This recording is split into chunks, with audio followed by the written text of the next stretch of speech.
बिस्मिल्लाहिर्रहमानिर्रहीम। कैसे हैं भैया आप लोग? रटना नहीं है, समझना है। MD-CAT 2024 ई-कैट के लें, जी के लें, मेंस के लें, एडवांस के लें, नीट के लें, ये तो सबके लिए है भाई। ठीक है। बहरहाल फर्स्ट ईयर केमिस्ट्री और उसके चैप्टर नंबर 9 जो है उसका पार्ट 2 और ओवरऑल पार्ट 18 जो है वो हम करने जा रहे हैं। बार बार आप लोगों को समझा रहा हूँ कि इस वक्त आप लोगों का मसला क्या है। एक ही मसला है, सिर्फ एक ही मसला। आप इस वक्त ये जानना चाहते हैं, और ये मसला आपको ख़ुद भी नहीं पता, आप इस वक्त ये जानना चाहते हैं कि अभी आपकी करंट तैयारी कितनी है। ठीक है, तो अभी पता लग जाएगा आपकी करंट तैयारी कितनी है। ठीक है, देख के रिटिन में होते हैं, वहाँ ऑप्शंस होते हैं, चॉइसेस होते हैं। ये एक स्टैंडर्ड और लो लेवल स्टूडेंट का माइंड सेट होता है। समझ में आ गई बात? जो बच्चा बोलता है कि मुझे ई-कैट क्वालिफाई करना है, MD-CAT, जी मेंस, एडवांस, नीट ये क्वालिफाई करना है, उसका माइंडसेट ये नहीं होता। अपनी सोच बदलें, अपने आप को चेक करें। सवाल ओरल हो, रिटन हो, चॉइस हो ना हो, कोई मसला नहीं है। आप पूछें, जवाब देंगे, ये कॉन्फिडेंस होना चाहिए, ये कॉन्फिडेंस। ठीक है, और ये कॉन्फिडेंस किससे आता है? मेहनत से आता है। मेहनत कीजिए। 30 क्वेश्चन मैंने पिछली वीडियो में पूछे थे केमिकल काइनेटिक्स के, और इसमें 20 क्वेश्चंस जो हैं मुझे सो फार अभी तक पूरे चैप्टर में और मिले हैं। 20 क्वेश्चन 31 से शुरू करेंगे। तो रेडी हैं फिर? ठीक है, पसीने आएंगे थोड़े, मुझे भी आते हैं। ठीक है, 31 क्वेश्चन जो है वो मेरा आपसे ये है। एक्टिवेशन एनर्जी आपको बहुत अच्छे तरीके से पता है कि एक्टिवेशन एनर्जी ये वो एनर्जी होती है जो पार्टिकल्स को चाहिए, तब ही जाके पार्टिकल्स आपस में रिएक्ट करते हैं, इफ़ेक्टिव कोलाइजन होती है।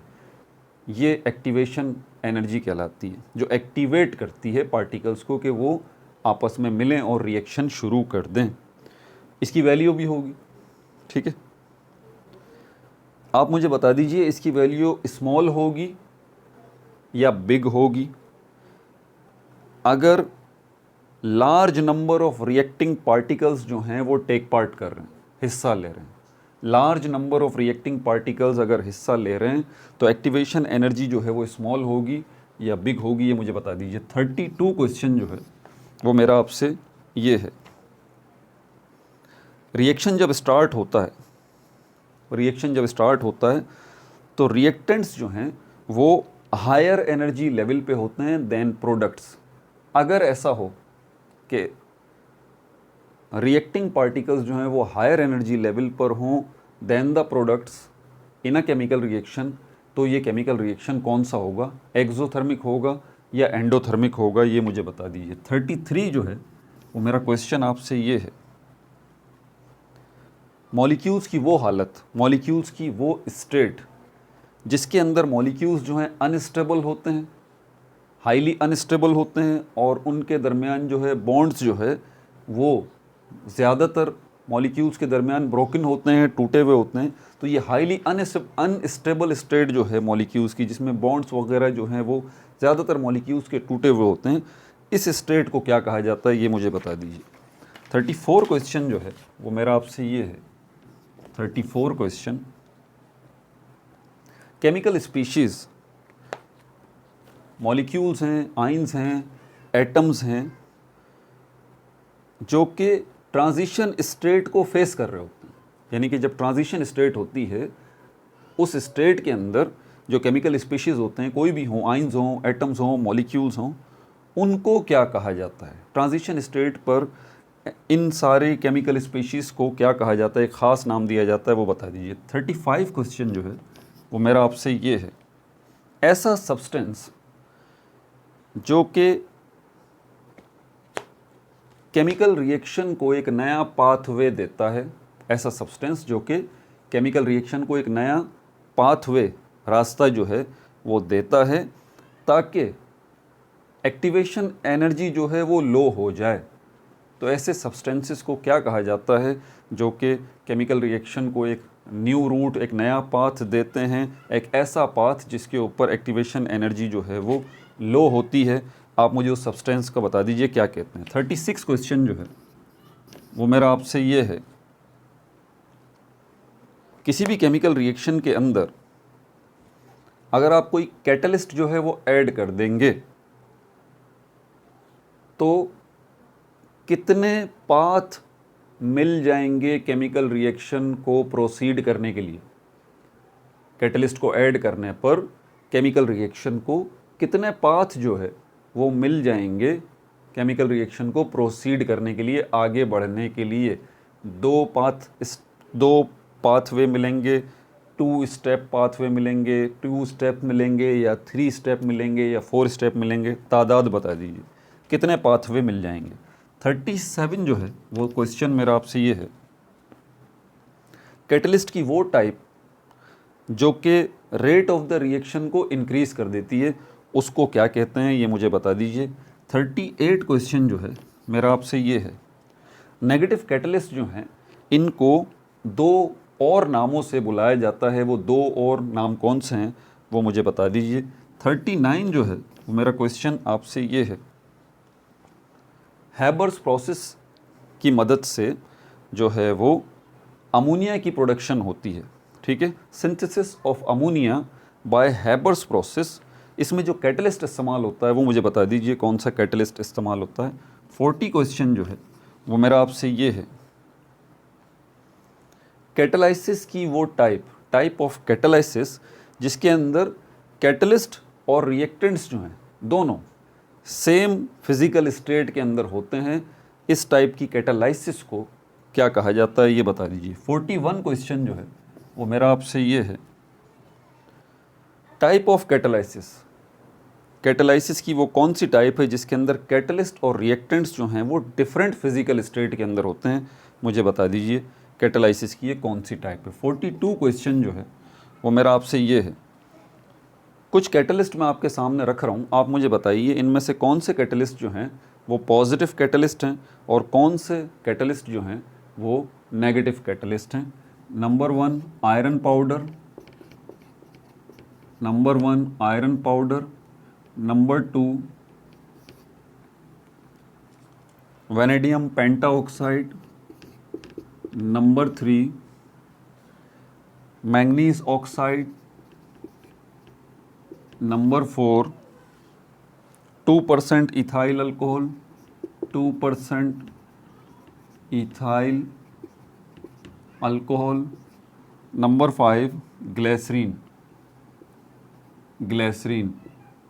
बता दीजिए इनमें से कौन से पॉजिटिव कैटलिस्ट हैं कौन से नेगेटिव कैटलिस्ट हैं। 43 जो है वो क्वेश्चन मेरा आपसे ये है, वो कौन सी टाइप है कैटालाइसिस की जिसके अंदर कैटालाइटिकली जो है वो रिएक्शन आगे प्रोसीड करता है in the presence of hydrogen ion and hydro oxide ions, मुझे बता दीजिए कौन सी टाइप है कैटालाइसिस की। 44 क्वेश्चन जो है वो मेरा आपसे ये है, कैटालाइसिस की टाइप बता दीजिए, ये कौन सी टाइप है कैटालाइसिस की जिसके अंदर प्रोडक्ट जो है वो खुद कैटलिस्ट का किरदार अदा करता है, टाइप ऑफ कैटालाइसिस मुझे बता दीजिए। 45 क्वेश्चन जो है वो मेरा आपसे ये है, ये कैटालाइसिस की कौन सी टाइप है जिसके अंदर जो है वो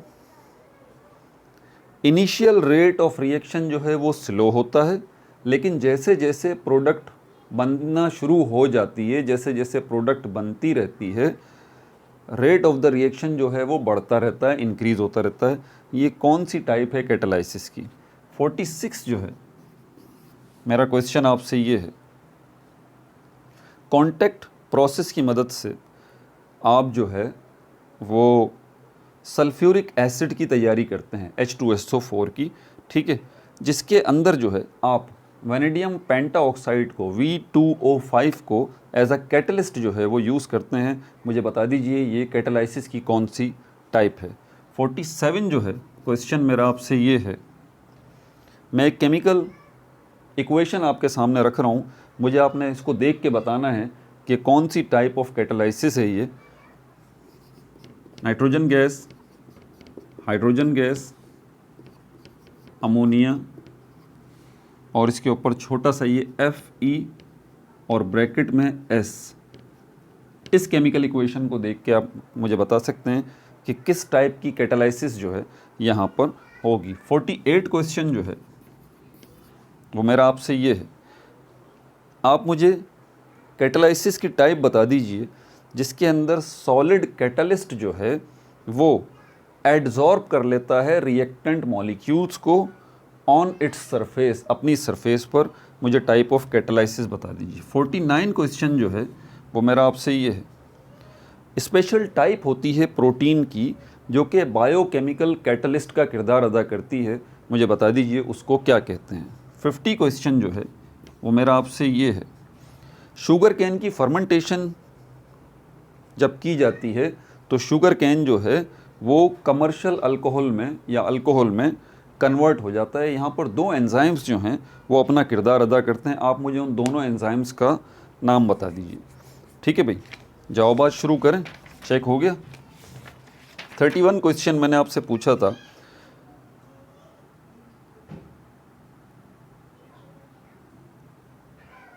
अगर बहुत बड़ी तादाद जो है वो रिएक्टिंग पार्टिकल्स की जो है वो हिस्सा ले रही है केमिकल रिएक्शन के अंदर, तो यहाँ पर एक्टिवेशन एनर्जी जो है उसकी वैल्यू मुझे बता दीजिए कि स्मॉल होगी या बिग होगी। तो यहाँ पर वेरी स्मॉल वैल्यू होगी एक्टिवेशन एनर्जी की, जो कि ये बता रही है कि बहुत बड़ी तादाद में रिएक्टिंग पार्टिकल्स जो हैं वो हिस्सा ले रहे हैं।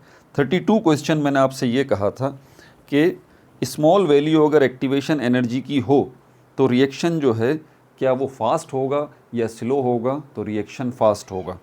32 क्वेश्चन मैंने आपसे पूछा था कि जब रिएक्शन शुरू होता है तो रिएक्टेंट्स जो हैं वो हायर एनर्जी स्टेट पर होते हैं, हायर एनर्जी लेवल पे होते हैं रिएक्टेंट्स देन प्रोडक्ट्स के मुकाबले में।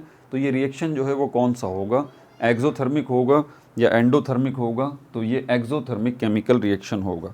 33 जो है वो क्वेश्चन मैंने आपसे पूछा था, मॉलिक्यूल्स की उस स्टेट को क्या नाम दिया जाता है जिसके अंदर मॉलिक्यूल्स अनस्टेबल होते हैं और इनके अंदर बॉन्ड्स जो है वो ज़्यादातर मॉलिक्यूल्स के वो ब्रेक हुए होते हैं। ये जो हालत है, ये जो स्टेट है मॉलिक्यूल्स की, इसको क्या कहते हैं, इसको ट्रांजिशन स्टेट कहते हैं। 34 क्वेश्चन जो है वो मैंने आपसे पूछा था कि केमिकल स्पीशीज़ यानी कि एटम्स, आइंस या मॉलिक्यूल्स जो कि फेस कर रहे होते हैं ट्रांजिशन स्टेट को, इनको क्या कहा जाता है, तो इनको कलेक्टिवली एक नाम देते हैं हम एक्टिवेटेड कम्प्लेक्स।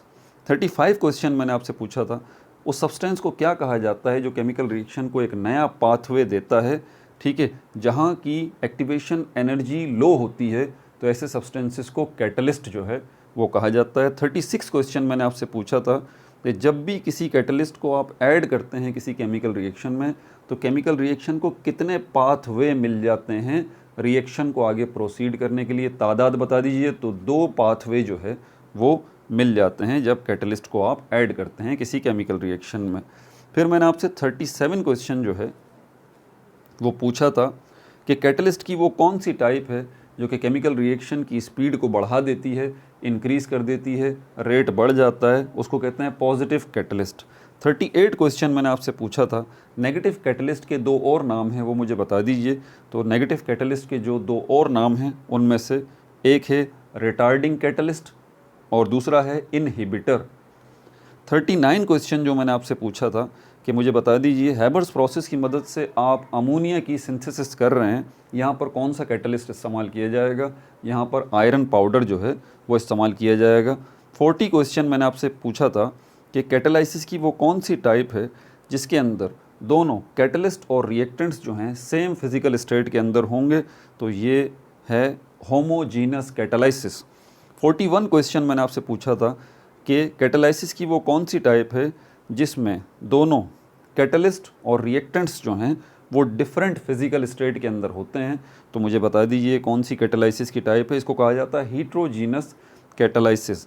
42 क्वेश्चन मैंने यहाँ पर कुछ कैटलिस्ट आपके सामने रखे थे, मैंने पूछा था मुझे बताइए इनमें से कौन से पॉजिटिव कैटलिस्ट हैं और कौन से नेगेटिव कैटलिस्ट हैं।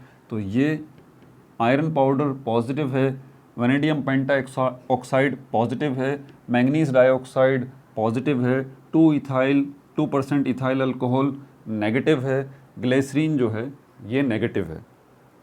43 क्वेश्चन मैंने आपसे पूछा था, ये कैटालाइसिस की कौन सी टाइप है जिसमें रिएक्शन आगे प्रोसीड करता है in the presence of hydrogen ion and hydroxide ion. इस कैटालाइसिस को कहा जाता है एसिड बेस कैटालाइसिस। 44 क्वेश्चन जो मैंने आपसे पूछा था कि मुझे बता दीजिए कैटालाइसिस की वो कौन सी टाइप है जिसमें प्रोडक्ट जो है वो खुद कैटलिस्ट का किरदार अदा करता है, तो इसको कहा जाता है ऑटो कैटालाइसिस। फिर मैंने आपसे 45 क्वेश्चन पूछा था कि वो कौन सी टाइप है कैटालाइसिस की जिसका इनिशियल रेट जो है केमिकल रिएक्शन का वो स्लो होता है, लेकिन जैसे जैसे प्रोडक्ट बनती रहती है रिएक्शन रेट जो है वो बढ़ना शुरू हो जाता है। ऐसी कैटालाइसिस की टाइप को कहा जाता है ऑटो कैटालाइसिस। 46 क्वेश्चन मैंने आपसे पूछा था कि कॉन्टैक्ट प्रोसेस जिसके अंदर सल्फ्यूरिक एसिड की आप प्रोडक्शन करते हैं और वैनेडियम पेंटाऑक्साइड को एज अ कैटलिस्ट जो है वो आप यूज़ करते हैं, ये कैटालाइसिस की कौन सी टाइप है, इसको कहा जाता है हीट्रोजीनस कैटालाइसिस। 47 मैंने आपसे क्वेश्चन पूछा था, ये इक्वेशन सामने रखी थी और मैंने आपसे पूछा था इस इक्वेशन को देख के मुझे बताइए ये कौन सी टाइप की कैटालाइसिस है, ये होमोजीनस कैटालाइसिस है या हीट्रोजीनस कैटालाइसिस है। ये हीट्रोजीनस कैटालाइसिस है। ठीक है भाई, ये हैबर्स प्रोसेस ही आपके सामने लिखा है और ये FS iron powder as a catalyst जो है वो यूज़ हो रहा है। 48 क्वेश्चन मैंने आपसे पूछा था कि मुझे बता दीजिए कैटालाइसिस की वो टाइप जिसके अंदर सॉलिड कैटलिस्ट आप यूज़ करते हैं और ये सॉलिड कैटलिस्ट जो है वो रिएक्टिंग मॉलिक्यूल्स को एडजॉर्ब कर लेता है अपनी सरफेस के ऊपर, तो इसको कहा जाता है हीट्रोजीनस कैटालाइसिस। 49 क्वेश्चन मैंने आपसे पूछा था कि स्पेशल टाइप का प्रोटीन होता है जिसको बायोकेमिकल कैटलिस्ट कहा जाता है, उसको क्या कहते हैं हम, तो वो असल में एंजाइम्स हैं। 50 क्वेश्चन जो मैंने आपसे पूछा था, मैंने कहा था कि अगर शुगर कैन की फर्मेंटेशन की जाएगी इनटू अल्कोहल तो यहाँ पर दो एंजाइम्स जो हैं वो अपना किरदार अदा करेंगे, मुझे उनका नाम बता दीजिए। एक एंजाइम है जाइमेस और दूसरा एंजाइम है इन्वर्टेस। ठीक है भाई, पार्ट 19 के अंदर चैप्टर नंबर 10 शुरू करेंगे, सोल्यूशन एंड कोलाइड्स। रिवीजन करके बैठिएगा, पहले से ही अपना बहुत ज़्यादा ख्याल रखिएगा। No like no subscribe only share.